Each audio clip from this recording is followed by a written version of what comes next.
Hello everyone, this is the second task of LGM VIP internship November batch. The task is iris classification using decision tree.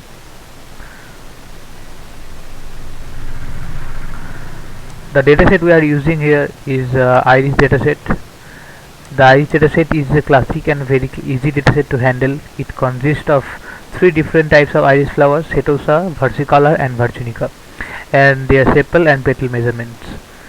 Columns wise, we have four columns, feature columns: four: sepal length, sepal width, petal length, petal width. So sepal length is basically the length of the sepals, sepal width the width of the sepals, petal width the length of the petal length was the length of the petal width is the width of the petal. Target column wise, the target is the type of the iris flower. Project description: the project is to build a decision tree machine learning model to predict the type of the iris flower. The model will be trained on the iris dataset and will be tested on the same dataset. The model will be tested on the test and set, and the accuracy will be calculated. Approach wise, the project will be divided into three parts: data pre-processing, model building, model evaluation. Now reading the data is read using pandas. So here we have imported pandas and loaded the dataset iris. So now we are checking the iris datasets.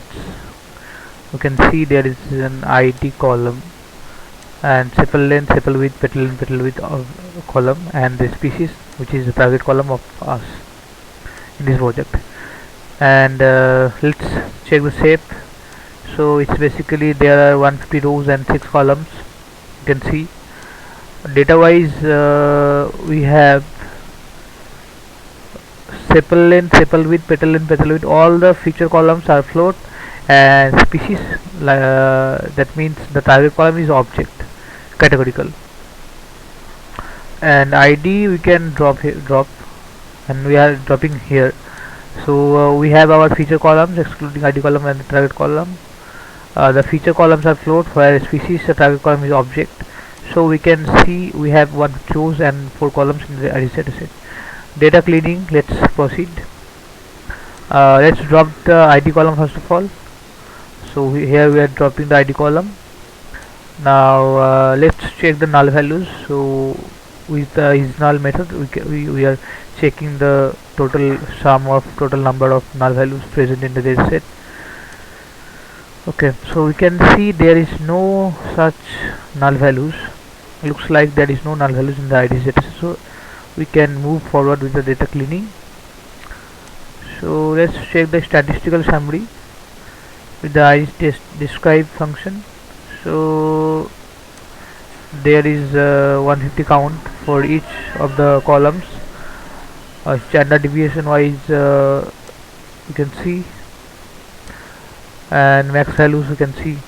So and standard deviation, if we check, so it's the standard deviation of the feature columns.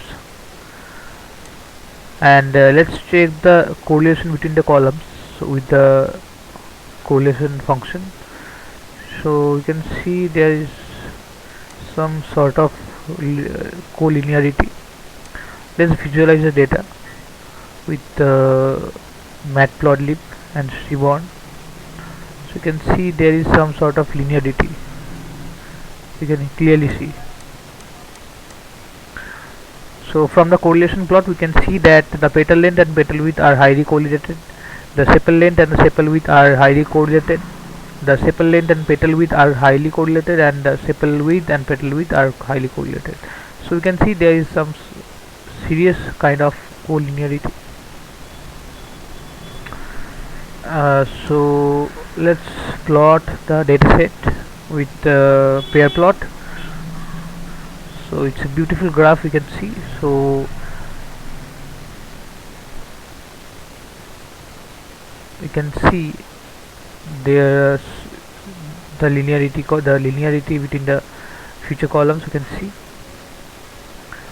So let's convert the species column into numerical categories, because it will be easy for us to predict. We are just mapping the values here wherever the species will be a particular. Let's split the data into x and y.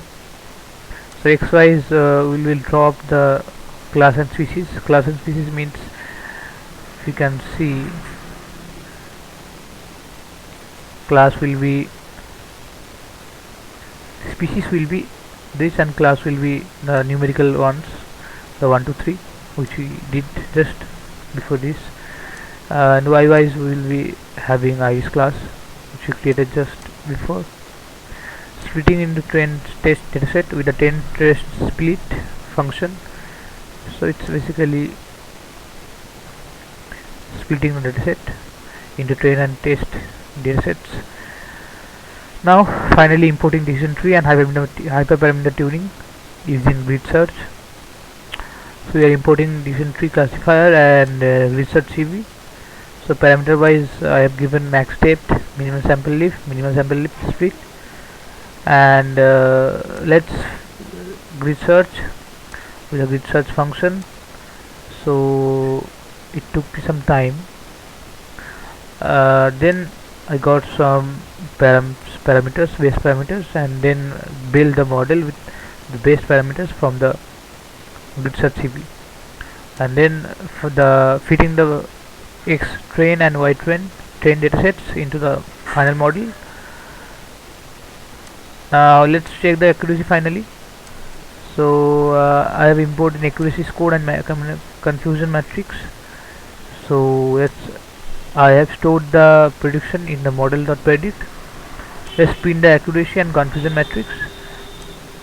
So we can see accuracy wise we have 97% and confusion matrix is this. So let's plot the confusion matrix. So you can see the confusion matrix here. Let's plot the tree now. So it's the final step. Let's plotting the tree with a scalar tree and matplotlib. We are exporting the visualization of the tree and will be saving this.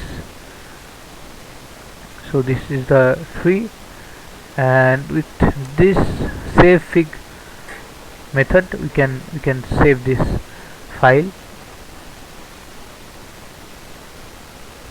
Now we can see this is the PNG file that we created just right now, of the tree that we created.